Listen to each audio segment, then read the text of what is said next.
A stretch Hummer is a far cry from the Wild West, but the Prairie Rose spared no expense in hosting a full-scale fundraiser for Haley May. Watch your step getting out of there. Just a few months ago, this vibrant 11-year-old endured the unthinkable while playing in a fort with her brother. And the two other boys were smoking.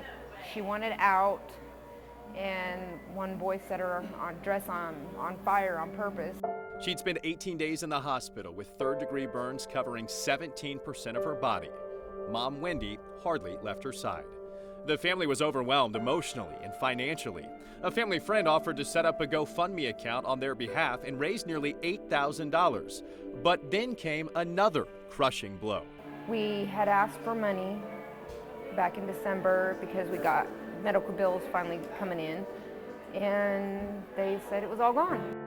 Wendy tells us they got a number of different stories, but no good explanation. The Hayesville Police Department is investigating the claims and has subpoenaed records from GoFundMe. To this date, no one has been charged. How did that make you feel? Every emotion you can think of went through my entire body. I was angry, I was devastated, I felt betrayed. We've got another beautiful forecast in store for you this afternoon. At KSN, we witnessed a similar story firsthand. Last year, meteorologist Leon Smitherman was recovering from colon cancer when an online fundraiser emerged with pictures of him copied from our station's website. We'll never know the organizer's true motivation, but he didn't contact Leon or the station for permission.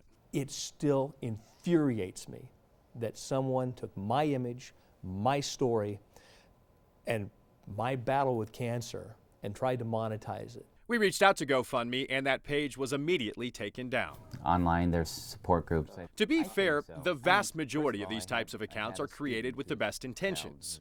Travis Crable's family represents just one success story. His sons Jasper and Griffin suffer from a rare autoimmune disease known by the acronym PANDAS.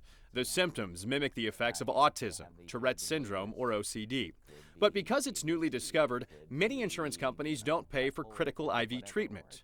Crable's coworkers saw the opportunity to help. We couldn't have afforded the treatments without help, and we got help in a variety of different ways, but the GoFundMe was a definite help. His sons are already showing signs of improvement just halfway through their treatment schedule. Crable tells us people he hadn't heard from in years saw their page and reached out. They collected about $4,000. In fact, GoFundMe has helped raise more than $1 billion in the last 9 months alone.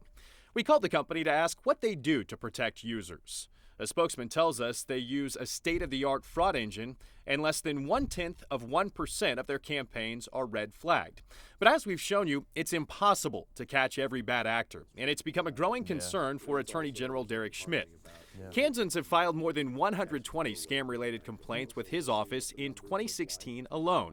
The vast majority include the internet, and some of those are tied to improper fundraising. That's just straight up fraud. It's not their money. They misrepresented in order to get it, and we're going to expect them to pay it off to the folks that they collected it for in the first place. Okay. Simply put, there is no way money raised through crowdfunding websites will always end up in the right place. Schmidt instead offers an alternative. Figure out directly how to get assistance to them and then get it to them. Don't go through a middleman. Then you know with certainty the middleman is neither taking a cut nor is a crook or a con artist pretending to be somebody helpful. Yeah. For now, Haley May's family is taking on her expenses one bill at a time. Stop! They're following her lead by staying positive and leaning on their faith. Yeah.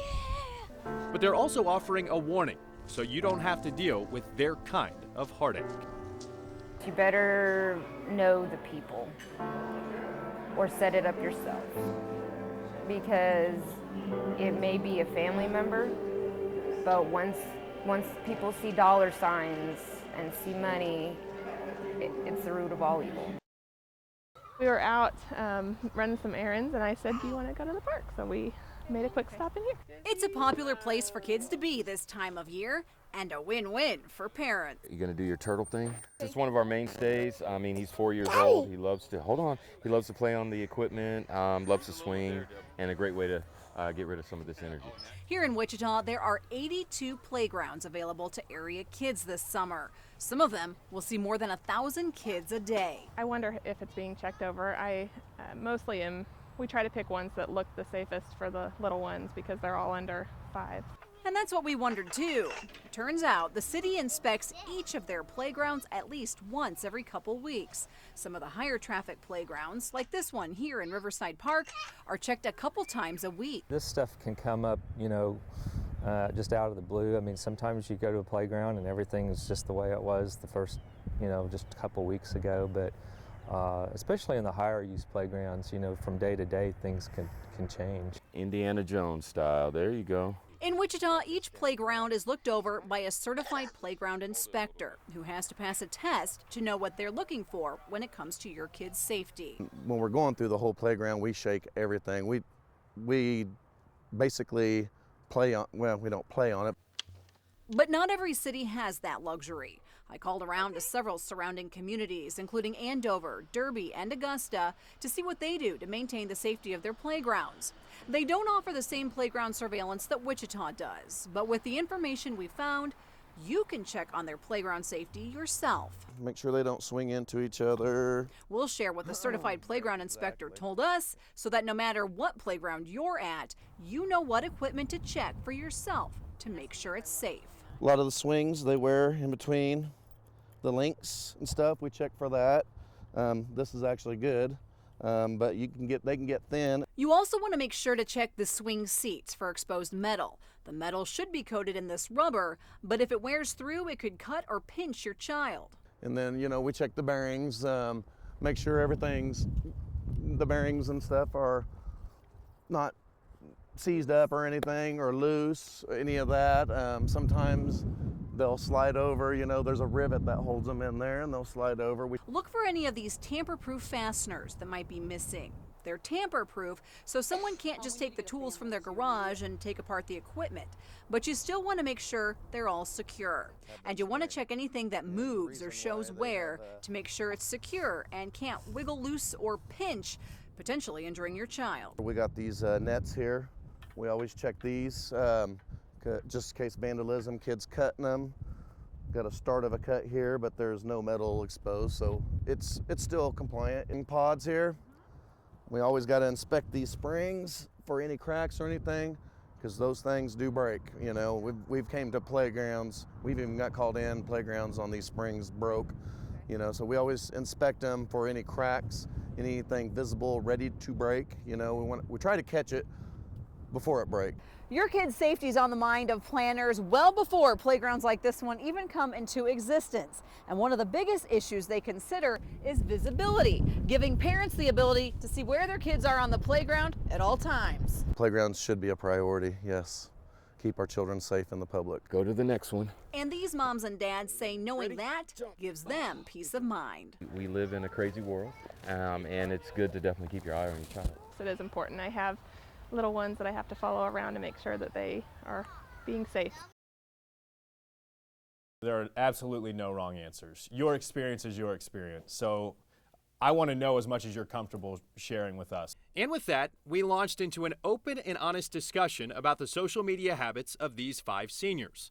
A small slice of the population that we hope will offer a bigger picture view. Twitter is their first choice, but they use a number of online platforms for at least 30 minutes a day on average. How about an hour? Anybody more than an hour? But more than the amount of time, the bigger concern may be over what they're seeing. This year, I've seen more fights than I've seen at school, all 13 years of education, and it's all sparks from social media. And so many times, it starts with the superficial. They were like, oh wow, you only have 700 Instagram followers? That's embarrassing. Everything is counted, from likes to retweets. And there's a level of validation that comes with that instant approval. In my head, I kind of have like a certain number that I was like, oh, I want this many people to like this photo. And if I only get like a couple likes, then I'll probably end up taking it down. If their self-esteem is all tied up into that, then when they don't get much interest, when it's like a meh, response to it, then that can be very deflating. Psychologist Molly Allen sat in on our discussion, comparing their responses to what she witnesses in her daily practice. Another common theme, the fear of missing out. When the kids find out that there's some event that maybe some of their associates or acquaintances are attending and they didn't find out about it, that can be a real letdown, a real deflation in their self-worth. But it doesn't just impact teens. It's a lot for parents to worry about as they look for changes in relationships or self-esteem. When it first started, we were very concerned about it. For that reason, Dawn and Lance Johansson do keep tabs on Brooke's accounts. So far, no red flags. You can still monitor and stop it if it's going the wrong direction. My dad sent me a friend request on Facebook, and this might sound kind of cruel, but I denied him. Like most teens, Yash is looking for more independence, a delicate balance that existed long before social media. You have to instill the right values, and you have to teach them how to tell right from wrong from when they're way younger. But that is only part of the solution for parents. The conversation must continue into their teen years. And when problems arise, it's important to emphasize the habits of safe and responsible posting. We try to work with them on, instead of being so impulsive with what you post, take a beat, think about what you're going to put out there. This group seems to be getting that message. If someone is mean on social media to someone else, it's not because of social media. I had the fear struck at me from an early age that you don't do things that you don't want to be seen, or you don't say things that will reflect negatively on who you are as a person. And that brings us to the misconceptions, the things they say adults just don't understand. I don't feel like it's not taking over our lives. It's just a part of our generation. It's almost enhancing it. Yeah, it's just how we live. And like you guys, you talk to each other, but this is like how we communicate. A lot of times we don't have time to sit down for a couple hours and watch the news, or sit down every morning and read the newspaper, so Twitter is an easy way to get the news. The positives, they say, still outweigh the negatives. There will always be teen drama and a struggle for acceptance with or without social media. Dr. Allen says the key is balance. I don't think it's worsening it. It's just a different platform for it.